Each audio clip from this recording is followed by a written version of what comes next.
Xin chào và chào mừng các bạn đã trở lại với phân tích game. Sau những ý kiến từ video phân tích The Snow Game, các bạn cảm thấy rằng đó chưa phải là một tựa game vui. Vì vậy, trong video này, mình sẽ đem đến một tựa game thật sự vui và cũng là yêu cầu của rất nhiều bạn trong thời gian gần đây. Đó là The Henry Stickmin Collection.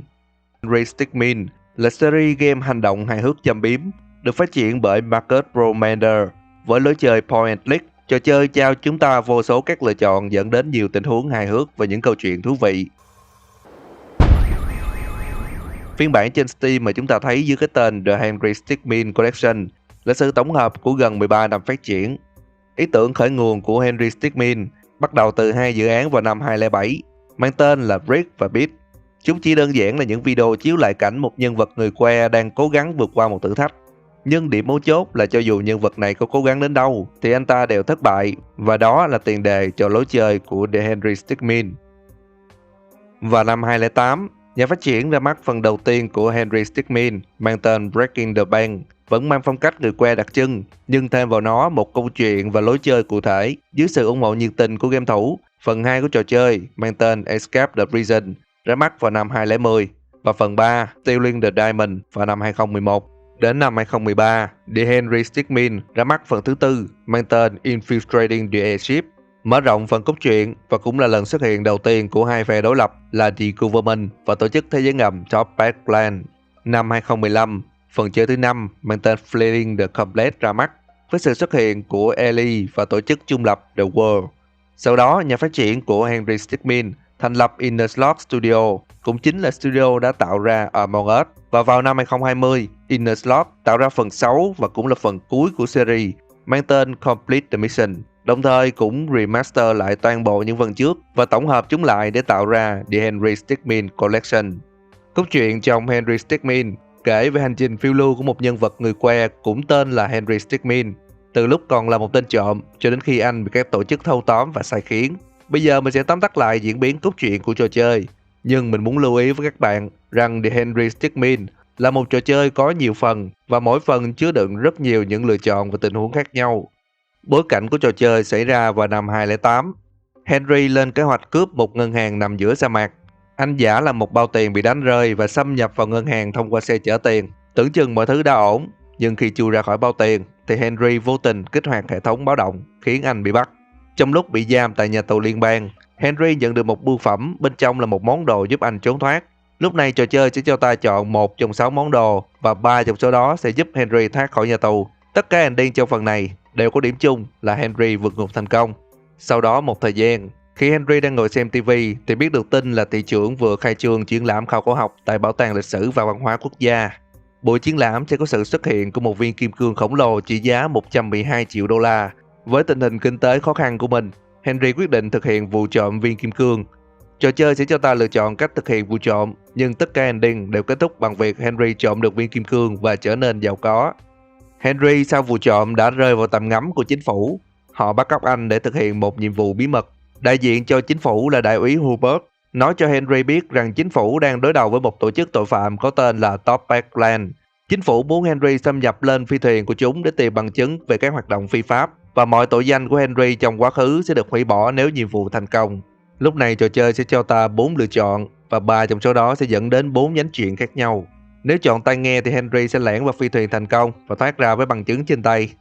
Nếu chọn súng bắn dây thì Henry sẽ lẻn vào phi thuyền và ăn cắp viên ruby khổng lồ. Điều đó cũng tạo ra sự hỗn loạn giữa chính phủ và Top Back Plan, nhưng sau đó chính phủ đã để cho Henry tự do. Nếu chọn Cannonball sẽ tạo ra 2 nhánh chuyện khác nhau. Một là Henry trao thủ lĩnh của Top Back Plan cho chính phủ, và 2 là Henry sẽ phản bội chính phủ và trở thành thủ lĩnh của Top Back Plan. Sau nhiệm vụ hợp tác với chính phủ, Henry lại một lần nữa bị bắt và giam tại The World, một nhà tù hẻo lánh nơi giam giữ những tên tội phạm khét tiếng nhất thế giới, điều hành bởi quản giáo Dimitri. Trò chơi sẽ cho chúng ta 4 lựa chọn và 3 trong số đó sẽ dẫn đến 5 nhánh chuyện khác nhau giúp Henry thoát khỏi nhà tù. Nếu chọn hợp tác với người bạn tù Ellie, Henry cùng Ellie thoát khỏi nhà tù, hoặc là Henry sẽ bỏ mặc Ellie và vượt ngục một mình. Nếu chọn vượt ngục nhanh thì Henry sẽ ngay lập tức bỏ trốn bằng xe tải và sống sót trong cuộc truy đuổi của Dimitri. Nếu chọn vượt ngục chậm sẽ dẫn đến 2 nhánh chuyện khác nhau. Một là Henry sẽ gọi điện cho chính phủ và được giải cứu, và 2 là Henry sẽ gọi điện cho Top Back Plan và bị chúng phản bội. Sau khi trốn khỏi The World, Topaz Clan thực hiện kế hoạch phóng một quả tên lửa để đưa tất cả thành viên của băng đảng lên vũ trụ. Đồng thời cả Henry và phe chính phủ cũng biết về việc này. Trong phần 6 này thì đây là một phần đặc biệt, vì cốt truyện của nó sẽ là kết cục của sự kết hợp giữa các nhánh truyện trong phần 4 và phần 5. Điều này dẫn đến việc trong phần 6 sẽ có tổng cộng là 16 ending khác nhau và chúng sẽ có diễn biến tùy thuộc vào Henry. Đó là tóm tắt sơ về diễn biến cốt truyện của Henry Stickmin Collection. Nhưng các bạn cũng thấy rằng phần 6 mình chưa kể chi tiết lắm, nhưng chúng ta hãy tạm thời gác chuyện này lại ở đây, vì mình sẽ nói lại vấn đề này trong phần phân tích các thông tin của trò chơi. Tổng hợp là một chút thì trong cốt truyện của Henry Stickmin có đề cập đến 5 phe phái khác nhau. Đầu tiên là phe Topaz Clan, tổ chức tội phạm được quản lý bởi thủ lĩnh là Reno và tay sai Right Hand Man. Mục đích chính của Topaz Clan là đưa toàn bộ băng đảng lên vũ trụ để có thể cướp bóc tất cả mọi thứ từ xa. Phe thứ hai là chính phủ, quản lý bởi đại úy Hubert và phụ tá Charlie. Mục đích của họ là muốn tìm bằng chứng chống lại các hoạt động phi pháp của Topaz Clan và tiêu diệt chúng mãi mãi. Phe thứ ba là The World, điều hành bởi Dimitri. Ông ta là quản ngục của nhà tù The World và cũng sở hữu một lực lượng bán quân sự. Mục đích của ông ta trong suốt series là làm sao để bắt cho bằng được Henry Stickmin. Phe thứ tư được xem là vô cùng quyền lực nhưng cũng rất ít được nhắc đến, đó là tổ chức CCC, tên đầy đủ là Center Chaos Containment, dịch ra là trung tâm ngăn chặn hỗn loạn, được điều hành bởi hạ sĩ Bill Bullet. Đây là thế lực sở hữu các công nghệ tiên tiến có thể nói là vượt xa cả nhận thức của con người. Mục đích của họ là kiểm soát sự hỗn loạn trên toàn thế giới. Mỗi khi tổ chức này xuất hiện để ngăn chặn hỗn loạn thì họ sẽ đem đến một thứ gì đó hỗn loạn hơn gấp nhiều lần. Và cuối cùng là phe của những người bình thường như Henry và Ellie. Đó là tất cả những phe phái và nhân vật quan trọng. Và đây sẽ là nền tảng cho phần phân tích trò chơi. Như ta đã biết rằng The Henry Stickmin là một series có rất nhiều nhánh câu chuyện khác nhau. Nhưng bạn có suy nghĩ là tại sao cốt truyện của nó lại nhiều nhánh như vậy? Thì câu trả lời là cốt truyện của Henry Stickmin là một đa vũ trụ, nơi mà nhân vật chính Henry tạo ra các vũ trụ rẽ nhánh ngay tại thời điểm anh ta tìm cách thoát khỏi nhà tù liên bang. Sau đây là sơ đồ về vũ trụ rẽ nhánh trong The Henry Stickmin. Đầu tiên, ta sẽ bỏ qua phần 1 vì chỉ có đúng một diễn biến không thể thay đổi, đó là Henry bị bắt tại ngân hàng. Đến với phần 2, ngay từ lúc Henry quyết định vượt ngục, sự lựa chọn của Henry đã tạo ra 3 vũ trụ rẽ nhánh khác nhau, tương ứng với 3 Henry khác nhau. Nhánh chuyện Sneaky Escapist tạo ra Henry lén lút, nhánh chuyện Lawyer Up tạo ra Henry may mắn và nhánh chuyện Badass Bird Out tạo ra một Henry siêu ngầu. Đó là 3 vũ trụ rẽ nhánh chính, và từ nền tảng đó ở phần 3 của trò chơi, 3 vũ trụ này lại tiếp tục bám theo những yếu tố của chúng và tạo ra 3 nhánh chuyện trong phần 3. Cụ thể là ở vũ trụ lén lút thì Henry sẽ đột nhập từ từ và cướp viên kim cương trong lặng lẽ, tạo ra nhánh chuyện Unseen Bullock. Trong vũ trụ may mắn thì Henry sẽ phóng một mạch từ cửa chính vào thang bảo tàng và cũng như vậy mà đi ra và trốn cùng với viên kim cương, tạo ra nhánh chuyện Intruder or Scooter. Còn vũ trụ siêu ngầu thì Henry sẽ một mình cân cả đội bảo vệ. Tổ chức CCC sau đó sẽ vào cuộc, nhưng cuối cùng Henry vẫn có viên kim cương, tạo ra nhánh chuyện Just Plain Epic. Tiếp đến phần 4 thì các vũ trụ bắt đầu rẽ nhánh phức tạp hơn một chút. Ở vũ trụ lén lút sẽ tạo ra tình huống Henry dưới sự hỗ trợ của Charlie đã thu thập được bằng chứng chống lại Topaz Clan, tạo ra nhánh chuyện Government Support Private Investigator. Trong vũ trụ may mắn thì Henry sẽ đánh cắp một viên ruby khổng lồ của Topaz Clan, nhưng sau đó vẫn trốn thoát, tạo ra nhánh chuyện Poor Plot Tip. Chỉ riêng vũ trụ siêu ngầu trong phần này sẽ chia ra thành 2 nhánh vũ trụ nhỏ hơn. Một là vũ trụ siêu ngầu Government, nơi Henry sẽ bắt tên thủ lĩnh Topaz Clan đưa cho chính phủ, tạo ra nhánh chuyện The Renless Bounty Hunter. Và 2 là vũ trụ siêu ngầu Topaz Clan, nơi Henry sẽ phản bội lại phe chính phủ và trở thành thủ lĩnh của Topaz Clan, tạo ra nhánh chuyện Rapidly Robot Exclusive. Tiếp đến phần 5 thì lúc này vũ trụ lén lút sẽ rẽ nhánh thành 2 vũ trụ nhỏ.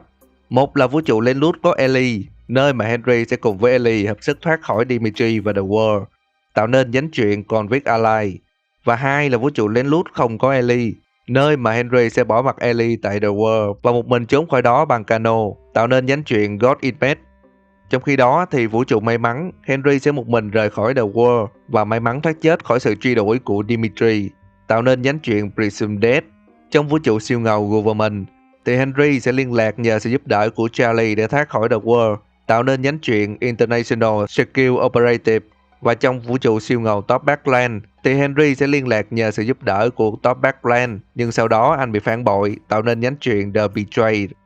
Đến đây thì mình sẽ giải thích vì sao phần tóm tắt mình không nói về các chi tiết ở phần 6. Bởi vì trong 16 ending của phần 6 thì đa số chúng là những ending không nằm trong bất kỳ vũ trụ nào kể trên. Nói cách khác, những ending không nằm trong vũ trụ nào hết, có nghĩa là chúng không có cơ sở để xảy ra. Nên từ lập luận đó, mình sẽ chỉnh lại sơ đồ vũ trụ rẽ nhánh thành icon của các nhánh chuyện. Và lúc này bạn sẽ thấy chúng ta đã có công thức đúng về những sự kiện có thể xảy ra trong vũ trụ của Henry Stickmin. Và nếu có ai hỏi rằng có bao nhiêu ending cho cốt truyện của The Henry Stickmin Collection, hãy trả lời với họ là có 5 ending. Ending thứ nhất, trong nhánh vũ trụ lén lút có Ellie, thì sau khi thoát được khỏi The World, Henry và Ellie liên lạc với Charlie. Họ nhận được nhiệm vụ từ chính phủ đột kích vào bệ phóng tên lửa của Top Backland. Với sự phối hợp ăn ý, họ đã thay đổi quỹ đạo của tên lửa khiến kế hoạch của Top Backland phá sản. Từ đó, Henry, Ellie và Charlie trở thành nhóm đặc vụ và làm việc cho chính phủ. Ending thứ hai, trong nhánh vũ trụ lén lút không có Ellie, thì sau khi thoát khỏi The World, Henry ngồi ở nhà và nhận được thông báo từ chính phủ rằng Top Backland đang có một tên lửa chứa đầy của cải. Với tình hình kinh tế khó khăn, Henry quyết định đột nhập vào căn cứ của Top Backland và cướp hết đồ của chúng, từ đó trở nên giàu có. Ending thứ ba, trong nhánh vũ trụ may mắn, sau khi thoát chết khỏi sự truy sát của Dimitri, Henry trà trộn vào một quán rượu và nghe lỏm được thông tin về kế hoạch phóng tên lửa của Top Backland. Henry một mình chạy scooter vào thẳng bên trong căn cứ và cướp cả quả tên lửa của Top Backland bay lên vũ trụ. Và sau đó anh ta mở một khu nghỉ dưỡng ngay bên trong trái tên lửa đó. Ending thứ tư, trong nhánh vũ trụ siêu ngầu Government, sau khi được Charlie giải cứu khỏi The World, Henry nhận được nhiệm vụ mới là phối hợp cùng với một nhóm đặc vụ đột kích vào căn cứ của Top Backland và ngăn chặn việc phóng tên lửa. Cả đội tấn công vào căn cứ của Top Bat. Henry hạ gục được Right-Hand Man, đồng thời khiến cho những tên tay sai khác hoang loạn và rút lui. Nhiệm vụ kết thúc bằng lời khen của đại úy Hubert, và Henry thì trở thành tay săn tiền thưởng cho phe chính phủ.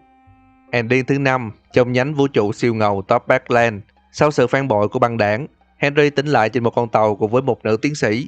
Cô ta phục hồi cơ thể của Henry bằng những công nghệ tiên tiến. Với sức mạnh mới, Henry bay đến trả thù Top Backland tại phi thuyền của chúng. Anh hạ gục tên tay sai Right-Hand Man và khống chế tên thủ lĩnh. Trong lúc sơ hở, Henry không may bị bắn lén khiến anh không cử động được. Tên thủ lĩnh quyết chết chung với Henry. Sau cú va chạm của phi thuyền, tên thủ lĩnh bỏ mạng, còn Henry tuy hư hại nặng nhưng vẫn sống. Sau đó anh ngồi xuống nhìn lên bầu trời với khuôn mặt thanh thản. Đó là 5 ending khả thi được dẫn thông qua các nhánh chuyện trong đa vũ trụ của Henry Stickmin.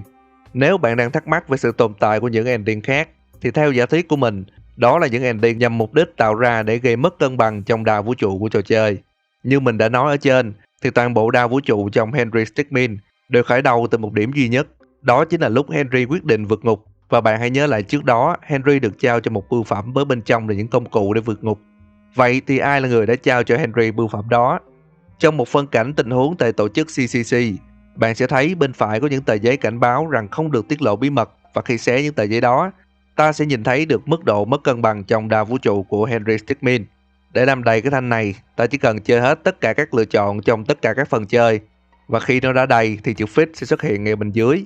Khi click vào nó, một màn hình đen xuất hiện, thông báo cho ta rằng hệ thống đang sắp xếp lại đa vũ trụ và phát hiện một điểm dị thường. Sau đó ta sẽ thấy thùng bưu phẩm của Henry bỗng nhiên xuất hiện.